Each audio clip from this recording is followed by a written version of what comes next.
Hi there. Pleasant good evening, ladies and gentlemen. How do you do? This is your soul man to be with you until I get through. I want you to stand by. Don't have no fear because the soul man is here. It's hot in Clarksdale, Mississippi. Ladies and gentlemen, the present temperature is 105. The present wind in the North Mississippi is just 5 miles per hour. I'm going to play a number this time by one of our finest artists that left from this era, no other than Johnny Lee Hooker.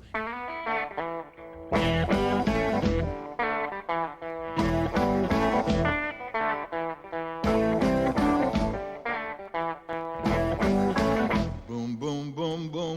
Gonna shoot you right down at all your feet. Take you home with me.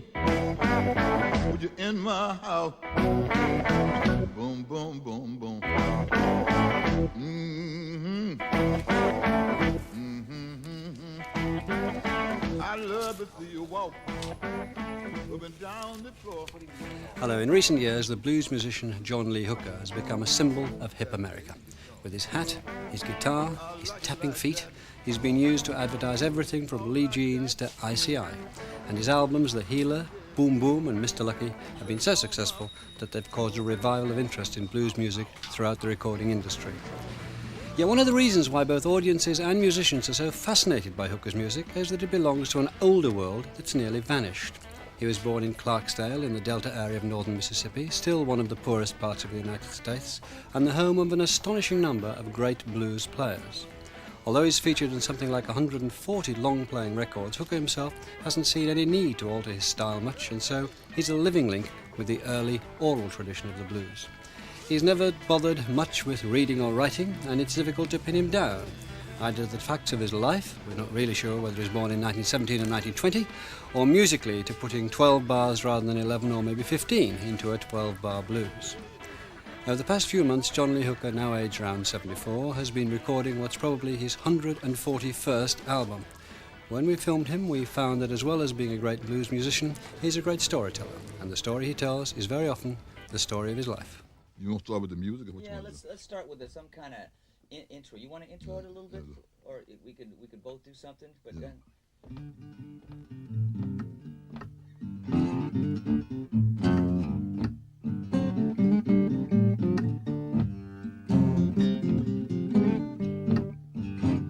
I'm going to tell you a story.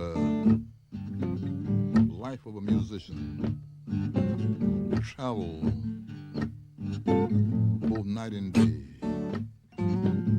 Trying to reach the destination. Bring you rhythm and blues.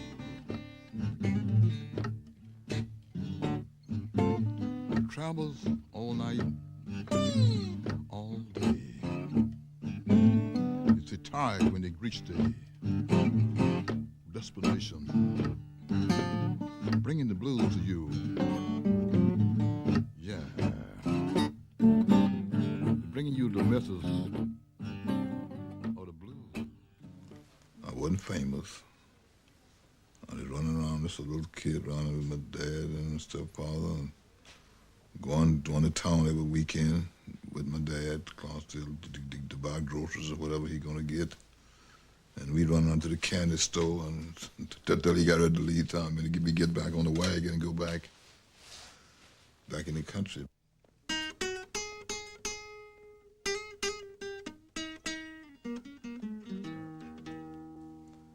I was born in Mississippi, out on a little country town. I was born in Mississippi, round a little country town.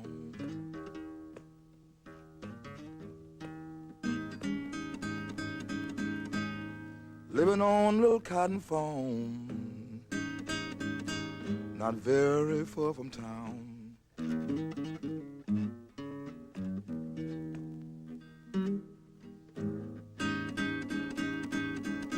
I plow all day long, I plow from sun to sun. Delta blues is a music that started here in the plantations around Clarksdale, Greenville, these towns here in the Delta. back in the later part of the 19th century and early 20th century, and it grew as a music that came from the field hollers with influences from the old spirituals, but really from the experiences of the black workers, and the blues was a response to that. It was the music to party by, it was the music of release, and it was the music played by guitar players for the most part in those years. You gonna find my suitcase, Lord, be laying up on your shelf. People have said the Delta blues is different from other kinds of blues. Where you gonna find my suitcase, oh, Lord, laying up on your shelf. It's rawer, more rhythmic. It kind of reflects the conditions that it grew up in. It's very harsh and intense and driving. Well, when you have treat me, Lord, baby, get you somebody else. But it's still real countrified. It's very rural. You still can hear that difference in it, even the Delta blues that's played today.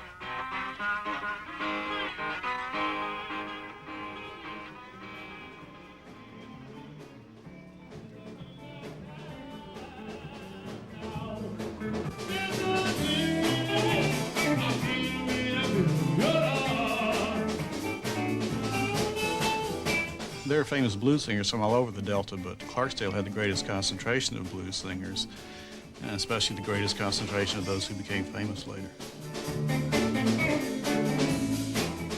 Muddy Waters, John Lee Hooker, Junior Parker, Son House, Ike Turner. The list just goes on. And even today, you know, some of the best blues singers in the world are still here. Mississippi is the root of all blues musicians more than any other state. I guess you heard about it, or know about it, read about it, so that's where all the good ones come from. But I didn't get to see any of them. But I knew about my stepdaddy, knew them all. And they had the records, they used to have these old wind-up machines in Victoria. I used to listen to this stuff.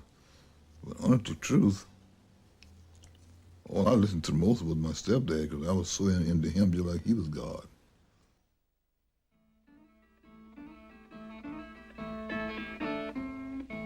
It's hard to date that kind of blues that Hooker plays. Supposedly he got it from his stepfather, Will Moore, but Hooker's music is very personal, very idiosyncratic.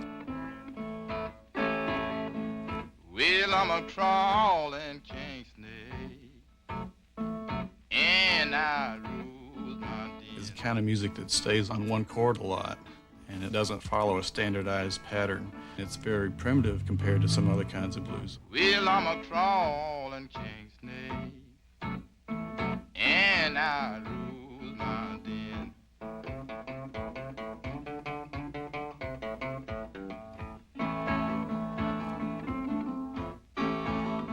Don't want you around my maid, wanna use her for myself.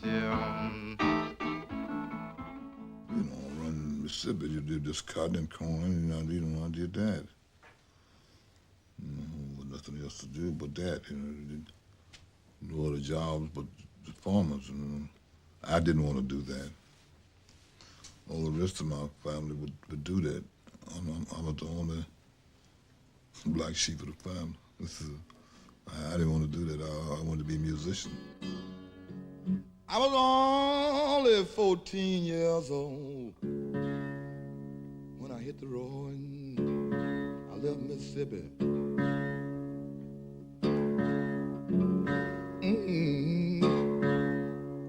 I come to Memphis, Tennessee.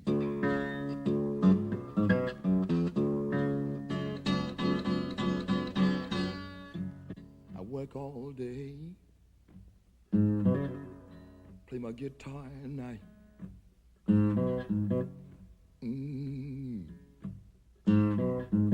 Then I left that town when I was 17 years old. That's my story. I come to Cincinnati.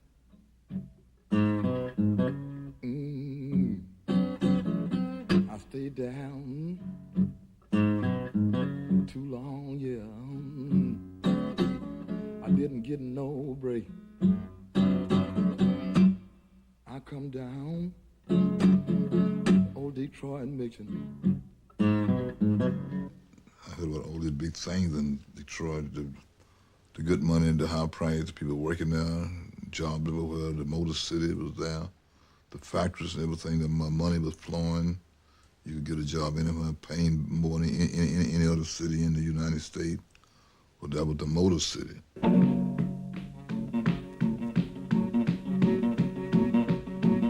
John Lee Hooker arrived in Detroit around 1940, aged somewhere between 19 and 23.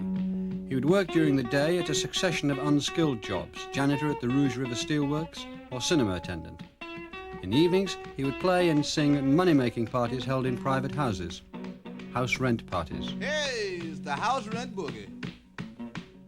They call them house rent parties, and they give me some money, you know, for sitting there playing, entertaining the people. But I never played out in no clubs or anything like that, because, nothing like that, because I was just a kid, you know. I come home last Friday, tell that I want to lost my job. See, that don't confront me. So I have my rent next Friday. And next Friday come, I didn't have the rent, and out the door I went. You give a party to get people to come, they be selling bootleg liquor, beer, fish frying, cooking sandwich, selling to people. You want to drink, they'll sell you a drink. Yes, yes. We didn't make much money, but we made a few dollars, which that was a lot of money then. John Lee Hooker lived with me and my husband, Johnny, Maud, and Diane, the first child. They lived with us until 49. We all lived in an area called the Black Bottom, and very, very few white people lived in that area. We had bars, you know, nightclubs, and my husband and Johnny would go to the nightclubs, and I'd stay home. My husband would go with him. But you see, Johnny didn't drive. I don't think he never did do very much driving. And he'd call him and say, "Bull, what you doing tonight?" He said, "Well, I think maybe what I'm going to do tonight is go in early." He said, No, come on, man. He said, "We're going to leave these gals at home, and we're going out for a little while." When I first come to town, people, I was walking down Hastings Street. I heard everybody talking about the Henry Swain Club. I decided I'd drop in there that night. And when I got there, I said, "Yes, people, yes, they were really having a ball." On Hastings Street, there was a lot of hanging out on the street. And Hastings was one of the predominant places where most families wouldn't allow their children to go. Hastings was a rough street. You know, that was an understood thing. Yeah, Club Caribbean and the Russell Club, Apex Club, a lot of them. Casino. Yeah, it was the small clubs, but it was good. They packed every night, packed. They said, "Well, I'm going with little John Lee Hooker playing," and they said, "That kid can sing and play." So I had just a three-piece band with me, my guitar and drum and bass. John Lee Hooker's recording career began in 1948 when he was introduced to a Detroit record producer. A fellow called Elmer Barbie, who was a small record dealer, brought him into me. And I remember there was a very, very damp day. It was raining, and he came in shivering in a long coat, I remember. And they gave me a disc which they made at one of these machines that you put a quarter in, you know, and they make the music, you know, so on. And Barbie says to me, "Here, I have a terrific blues singer for you, and I'd like you to hear him." He had just a plain what I called box guitar, and it wasn't his. He just got it out of the pawn shop, you know, and he said that he would pay for it after he did the session. And of course, here you have a 4-string guitar and this guy who pops and with a semblance and nothing really to sound like anything. So I got, there was some records stacked on a pallet box, and I asked the producer there, I said, well, let me have that pallet box, and I'll put his feet on that and at least have him tap, you know. I noticed that he tapped with his feet all the time, so let me get that sound. We put a mic there. The sound literally gave a rhythm, one-man band, you know. They never did do the blues like that. Wasn't nobody doing nothing like that and come up with the blues. I had to spring in up-tempo. Everywhere you went, all drugstores, all stores, every little market where you could hear it in that. That's all they played. So he was something new, that Boogie Chillin' back then. Well, my mama, she didn't lie me. She had to stay out all night long. Oh, Lord.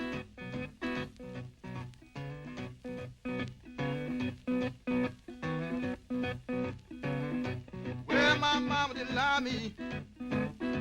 She had to stay out all night long.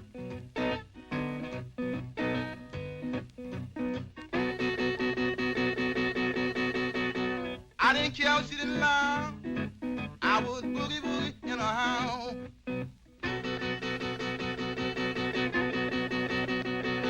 Boogie Chillin'. John Lee Hooker's first record was an enormous success and went straight to the top of the charts. Famous Coachman has been a blues DJ in Detroit since the 40s. It didn't surprise me when Boogie Chillin' got to be a hit, because John Lee had potential of making hits anyway, because he would do a lot of songs at the time in the clubs and whatnot and get standing ovation and stuff like that. But when he did Boogie Chillin', it was one of the great things he could have done. It was very, very, very big at that time, and hardly anybody around playing at that time didn't play Boogie Chillin'. That's just how heavy it was as far as a hit record was concerned. You know, generally when it's a hit record out, all the musicians, excuse me, generally will hop on whatever's a hit at that time. And most of us, I'm for one, and many others, when we would go out and play, if you didn't play Boogie Chillin' at that time, people would probably look at you and wonder what was wrong with you, because it was such a big record. Elmore Barbie tried to cash in on the success of Boogie Chillin' by persuading John Lee Hooker to make a series of pirate recordings under false names. I was so hot, then like a blues singer, everybody wanted some of John Lee Hooker, the record company back then. He would come to me at night. I was supposed to be under contract to Modern, but they wouldn't pay me no money anyway. I didn't care. And they know they was cheating. And he would come and get me out of my bed and take me to the little record company and record me. And I said, what you, he said, I'm gonna give you a name. I said, well, it don't matter, just go with anything. And he threw out a name to me. And he gave me that name, you know, John Lee Booker, Johnny William, Texas Slim, you know, things like that. And I said, okay. And they would pay me what I'd call then good money. Everybody started coming out with these records under these assumed names. And of course, I could read off 20 of them for you. And you probably know some of those. There's Johnny Booker and Jerry Williams and a Cooker and anything. It's amazing. And they all recorded him under these different names. And he'd just go ahead and do it after recording something for me. 2 hours later, he'd go and record something down the basement and some of these record shops, supposedly, you know, and some of these record companies who weren't very, what's the word I want to use, honest, you know.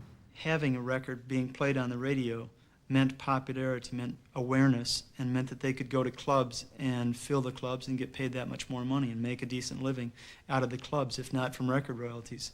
So an artist wasn't, if they had the chance to record, that in itself was a major step forward for them. And if they had a chance to get a hit on the radio, that meant live performance income. Yeah, we played at night. Next day, travel all day. We ride away from a destination. We ain't got time. Go to the hotel. Straight from the car to the gig to pay the dues. Dues to the blues. In 1952, we went on the road together. We traveled all over the South, Florida, Tennessee, Alabama. But that was Hooker's first time of traveling on the road like that, you know. So a lot of places in the South it was kind of rough for blacks, especially two black men traveling through there at night. And it was real fun to me because the way Hooker would act, man. He said, Kirk, you better hurry and get out this little town here. They're gonna get us. And he'd be looking all around and looking, going, and I just fall out. It was the greatest fun of my life, you know. A lot of times we didn't know where we were going. We just traveled. We got out there and did it. We wanted to see what it was all about. Matter of fact, we did good. We did good out there. Had a little ups and downs, but it was wonderful, real wonderful.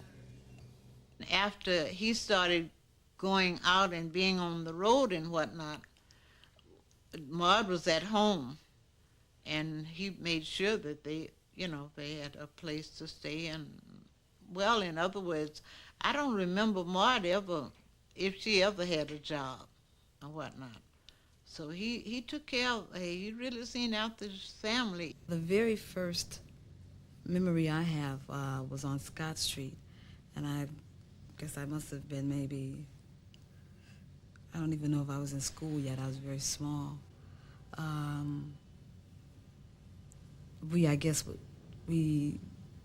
wouldn't say we lived a middle-class life, but we were not in poverty. We always had food to eat. We always had clothes. We always had a roof over our head, and we were taken good care of. If the world stopped rocking, even Adam broke the law. Anybody who was into blues would come there, and they would all get together for giant jam sessions on the front porch. People would come from all over the neighborhood. It would be packed out there. I tell everybody rocking, I'm gonna rock some too. I considered them just, my father's friends. But now I realize that I was looking at people who are now legends, like B.B. King, Muddy Waters, and Jimmy Reed, and T-Bone Walker. For blues musicians in the late 50s, Detroit, along with Chicago, was the place to be. John Lee Hooker made hundreds of recordings. Then as now, he'd improvise songs from events that happened around him.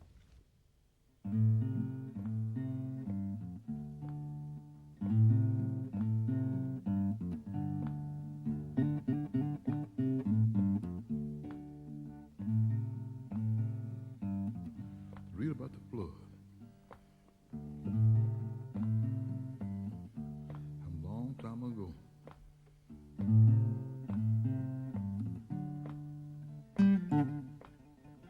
Little country town. Said way back in the east. Tupelo, Mississippi.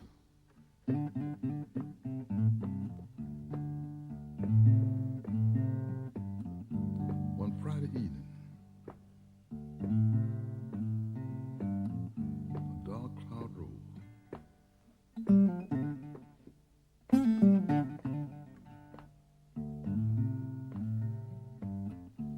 Started raining. It rained and it rained. Both night and day.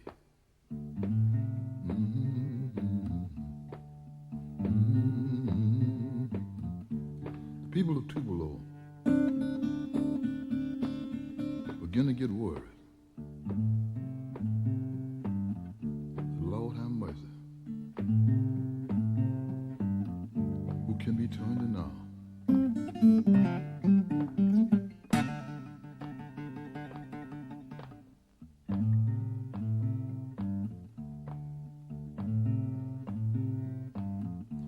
women and children screaming and crying, saying, Lord, have mercy. What can we do now?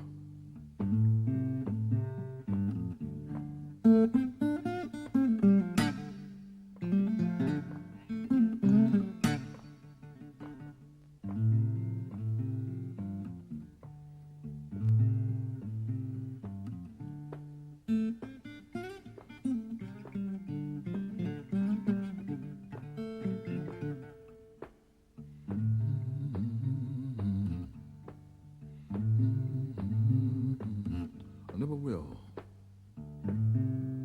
forget that day. Little town, Tupelo, Mississippi. It rained both night and day. People of Tupelo have no one to turn to.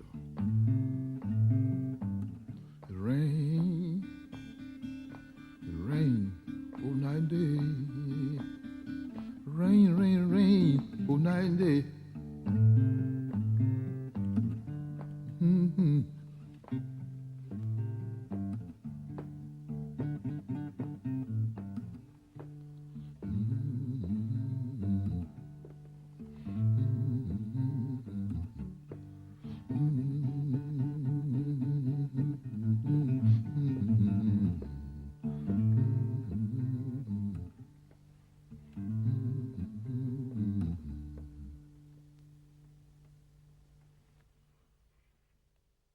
I can sit down into a studio in the house and write a song just like that. I don't think many people can do that. I can go into a studio and in 2 or 3 hours' time and write 3 or 4 songs or more. You might think that he came prepared, songs. He never had anything prepared. And it was all instantaneous, it was just we decide. And I would tell him, well, there was a strike in Detroit, so we'd say, John, strike, and he can just come on, and he'll just do it. It was that good. A lady at the old Apex bar called Willow. I'd be late every night coming in, I'd get in the car, I'd ride park my car and jump in, run in there, be about 20 minutes late, the band be playing. And until she said, oh, you late again, boom, boom. She kept on saying that. You late again, boom, boom, like that. And I said, hey, this is a song. Boom, boom, boom, boom. I'm gonna shoot you right down, right off of your feet. Take you home with me, put you in my house. Boom, boom, boom, boom. I love to see you strut up and down the floor when you're talking to me. That baby talk, I like it like that. How, how, how, how. Whoa, baby. Yes, ma'am. Yes, ma'am. Walk your walk, baby.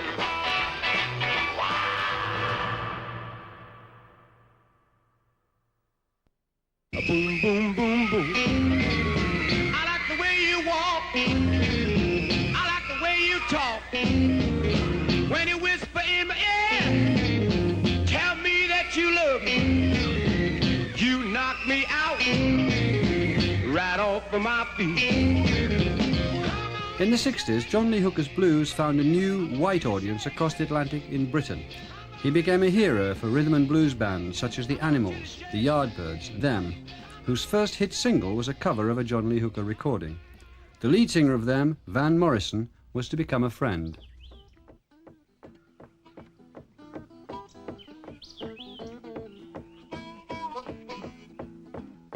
Baby, please don't go. Baby, please don't go. Baby, please don't go back to New Orleans because I love you so.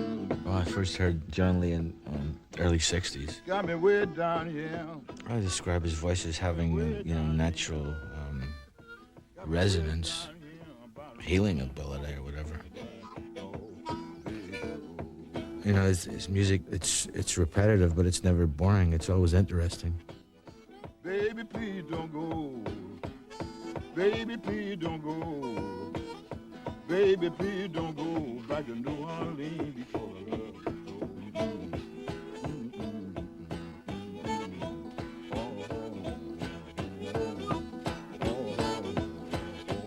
so. He's like a shaman, a witch doctor or something like that.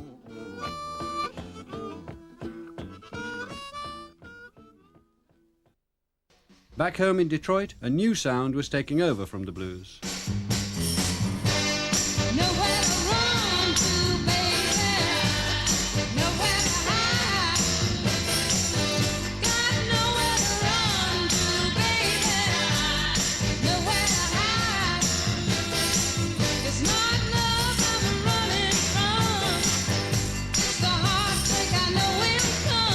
During the time of the early 40s and 50s, the blues in Detroit was thriving real well.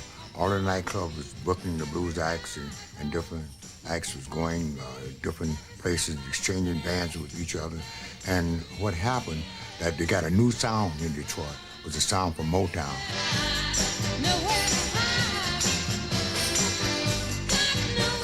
The airways blown to Motown. You couldn't get a blues on. Nobody wanted to play the blues. Nobody wanted to have any parts of the blues.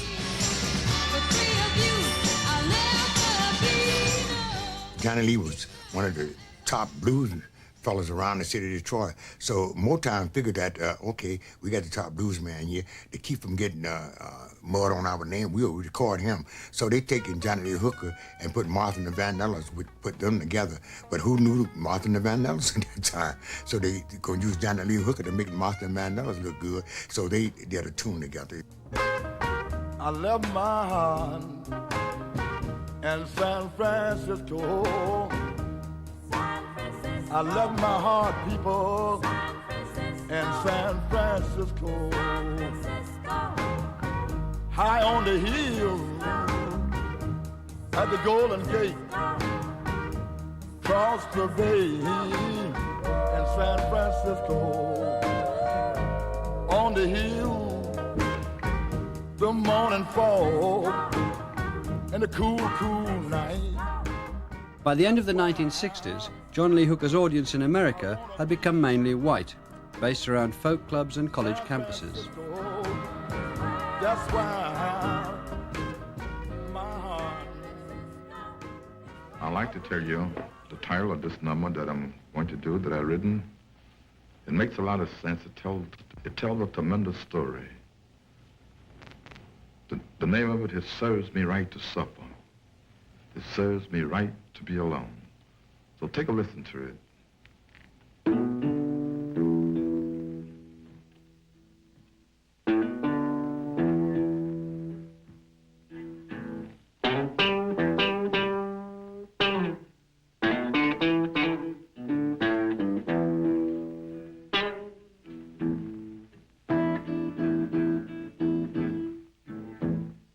Serve me right to suffer.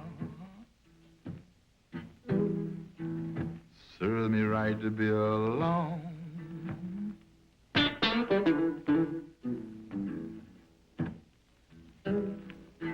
It serves me right to suffer.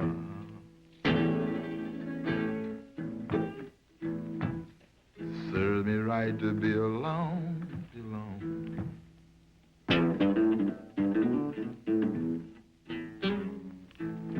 Because the life I'm living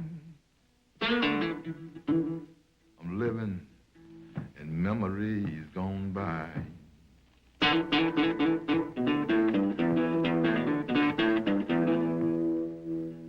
Now watch this now.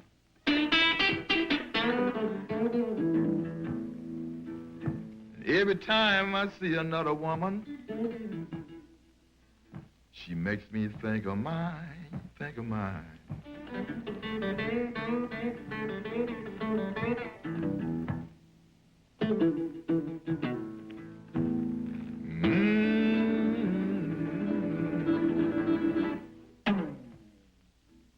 She makes me think of mine, think of mine.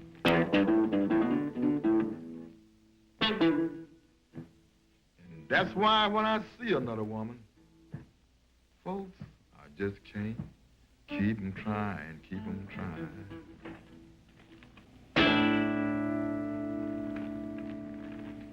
In 1970, John Lee Hooker's marriage ended. He left Detroit and moved to San Francisco. I didn't really come here, didn't thinking I'm going to stay, going to see how to get the feel of it. Because I grew up in Detroit, that's the only place I knew. After that, I come out here and stay 1 month, stay 2 months, 3 months, and I get soaking and knowing people and getting good gigs. So, hey, this is it, and I've been here ever since, 1970. When I first met John, his career was not, it was similar to several blues artists of a similar stature. Now people look at it and say, oh, it was really hard times and truly the blues and everything, but we didn't really feel that way at the time because nobody in the blues was really making a lot of money. B.B. King was maybe the most successful, but even he was not making a tremendous amount of money, and the same with Muddy Waters. And nobody expected to. It's like bluegrass. There's a certain level you can go to. Maybe Flatt and Scruggs reached a higher point, but hardly anybody else did. There's certain out of the mainstream types of music you weren't expected to make a lot of money. So John was doing well. He had a nice house and a car, but he didn't make a lot of money each night on the road, and his band members didn't make a lot of money, and they rode in a van together and stayed in cheap hotels, but it wasn't hard times. He was doing well on his level. Let's give a nice round of applause for the Godfather of the Blues. He's seen more than anything else, and you guys think it. Nice round of applause for Mr. John Lee Hooker. Well,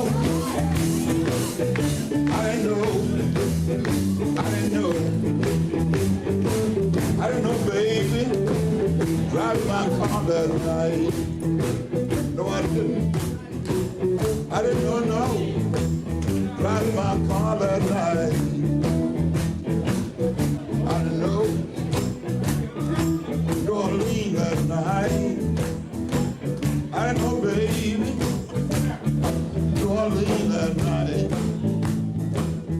I didn't know. I didn't know. I didn't know. He's always had several very close friends in the industry. Van Morrison recorded with him a long time ago. Bonnie Raitt has been a close friend for a long time. There's people who admired him and grew up listening to him, but also performed with him and became very friendly with him. And he's a very warm, open person. He loves great musicians and nice people, and so he's developed a lot of strong friendships through the industry. I wanted to tell you, when we were all kids, we drove up to the north of England and we saw one of our sort of childhood heroes, and we're very pleased to have him on the show tonight. Would you welcome, please, John Lee Hooker?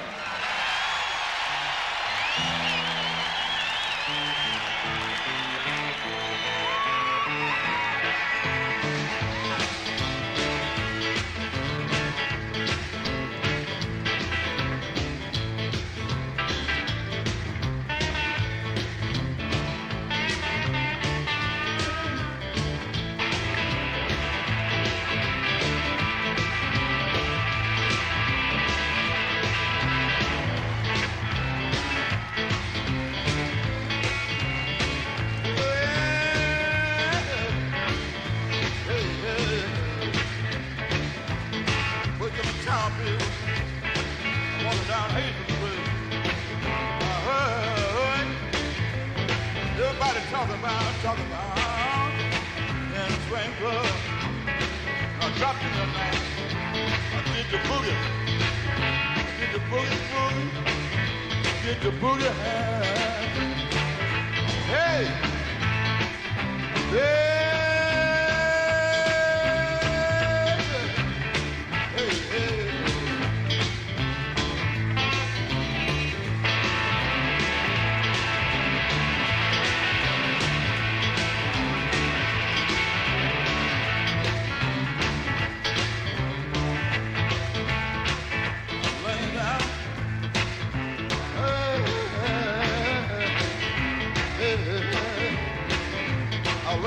one night.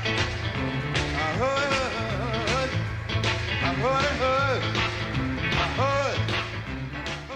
In the late 80s, Carlos Santana had been showing up at a lot of John's shows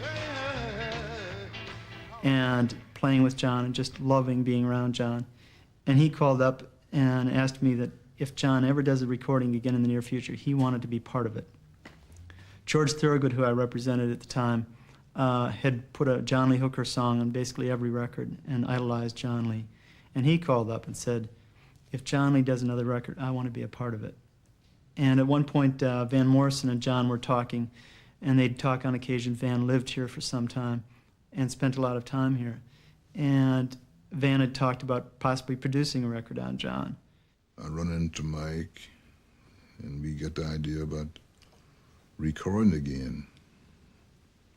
I wasn't even interested in it because I had been to all these cutthroats. You know, record, you don't pay you right, and when time comes for it, you get your money and they don't send it to you, and then they cheat, and you don't get a right statement, you don't get a right nothing. You get peanuts and they get the good stuff, all of it. And I just had to give up. I said, so I'm just gonna play a little club, and you know, I was making a good living. I had some money, you know what I mean? And I had two, 3 houses and a couple of nice cars, but I was happy at that time. But at that point, I thought, obviously, there's these people that have already said to me that they want to be part of a record with John, and I know very well his other friends and people that would jump at the opportunity and who loved him. And I thought, let's do a record that pays tribute from the people that have been influenced by him and who are good friends of his, a warm feeling, not just let's line up a bunch of stars, and combine that with some of the more acoustic-oriented music that the purists had not heard for years and were dying to hear from John. We talked about it, and we did it, and it really paid off. It really paid off.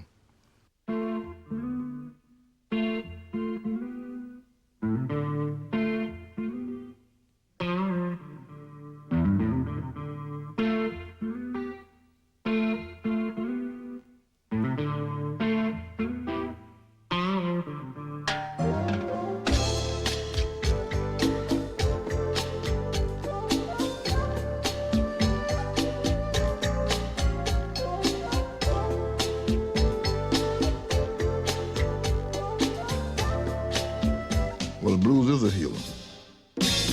Blues heals the whole world. If it wasn't for music, it keeps the world going. And that song makes a lot of sense. The blues healed me. It healed you, and it healed me.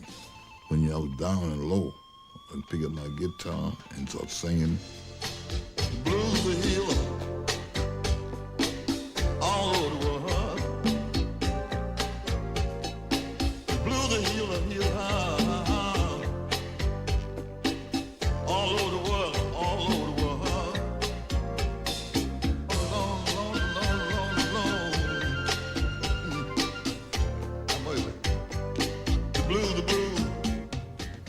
It was fun.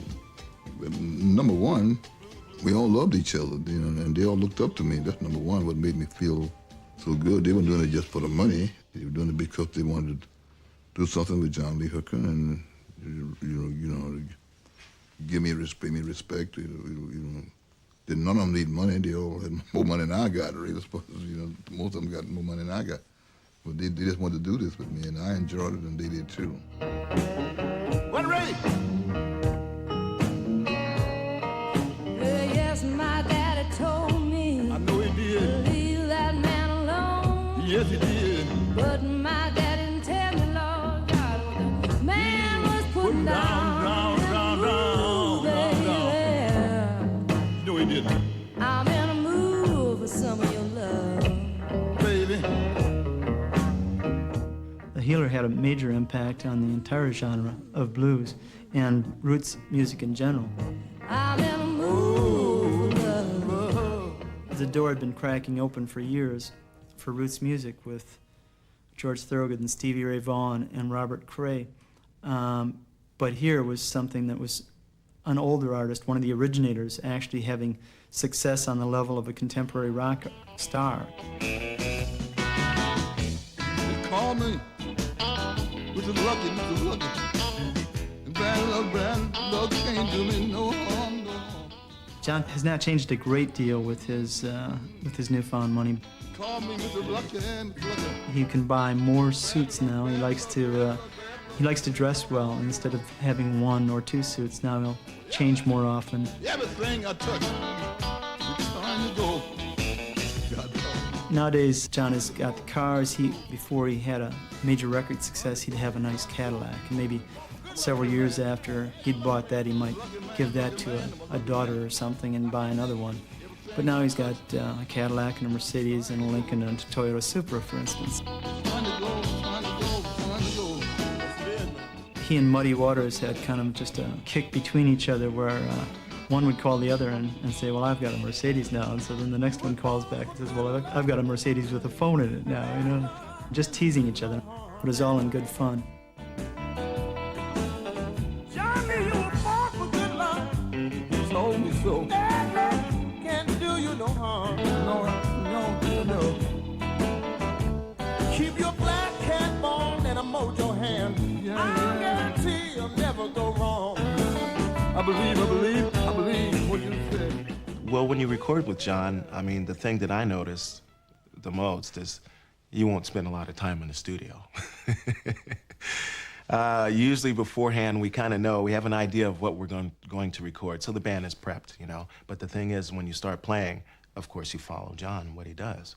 And you're going to get it in 1 or 2 takes, and that's about it. And John's going to get up, put his hat on, put his hands in his pocket, and go, "Thank you, fellas." And that's it. I try not to put the guitar in John's hands before we're ready, because he'll just start playing. And I want to have that tape rolling when he's just playing, because we've got some great stuff just kind of fooling around.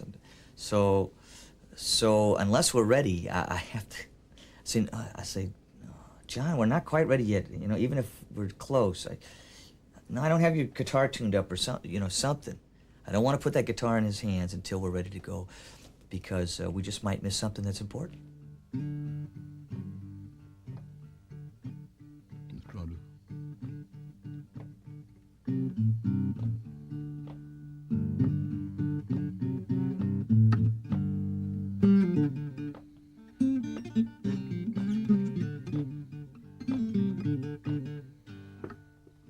People, I had a woman,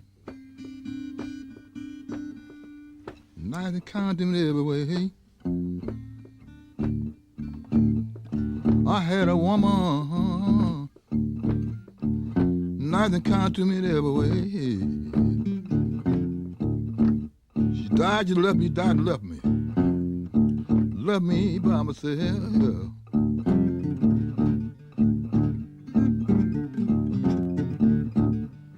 She died on Decoration Day. You know she died and left me on Decoration Day. Yes, she did.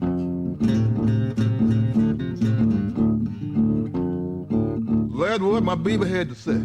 Johnny, bring flowers to my grave on every Decoration Day. I said, yes, baby. I said, yes. I said, yes, yes, baby, yes, baby. I was around my baby's bedside, and my Lord taking my baby away.